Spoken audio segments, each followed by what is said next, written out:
I don't care how lonely you get, do not give the cookie up to any man who's not your man. As women, we gain almost nothing allowing a man who did not have to court us, who didn't have to do anything for us, who's not committed to us, access to our body. People say that the whole your body's a temple thing is corny, but your body literally is a temple. And for me personally, it has nothing to do with male standards. Obviously, there's men who place women's value based off of how many bodies they have. That don't faze me at all, and it shouldn't faze you either. The opinion of a man, we don't give a fuck. It's 2026. My body count at the age of 25 is 3, and it's not because of no man, not because of their opinions or whatever they have to say. It's because of my own standards and how I feel about myself and what I think that my body deserves. In no way am I shaming or trying to make any woman feel bad for having a high body count, wanting to have sex a lot. Like, I truly do not care. I want women to do whatever they want and feel liberated to do whatever they want. But as your big sister, just for a second, I do want us to be more intentional about who we're giving access to. And honestly, the real question isn't who you're giving it to, it's why you're giving it to them. For me personally, I cannot be intimate with anybody unless there is a real like emotional connection. Like, pretty much, you have to be my man, you have to be my boyfriend. I need us to think, what do we actually gain by sleeping with a random person or someone who's not like doing anything for us? One moment of being touched. Meanwhile, the man gets all the benefits. He gets his. But be real, how many of us actually make it to the finish line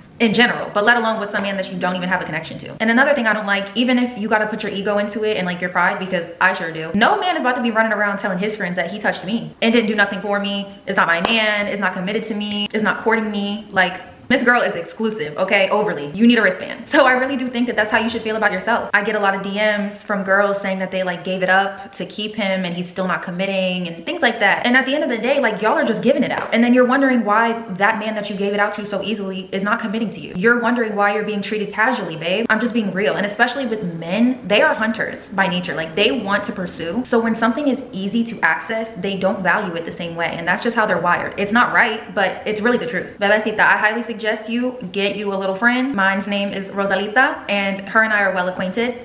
Maybe a little too close these days, but get a rose or something, babe. Handle that yourself. We are precious, more precious than rubies is what the Lord says. These men do not deserve access to your body just because you are lonely for a moment in time. They're nasty. There's a lot going around. They're not getting tested, and they're doing a lot raw. So he's dipping his stick in this jar, and then he wants to come and dip it in yours. Yeah. And if you must, go out there and do that. I can't stop you. And again, I'm with you. I support you with whatever you want to do. But please be safe. Protection is not just for babies. And just because you're on birth control does not mean that you cannot contract an infection that you will have for the rest of your life. Be smart and safe.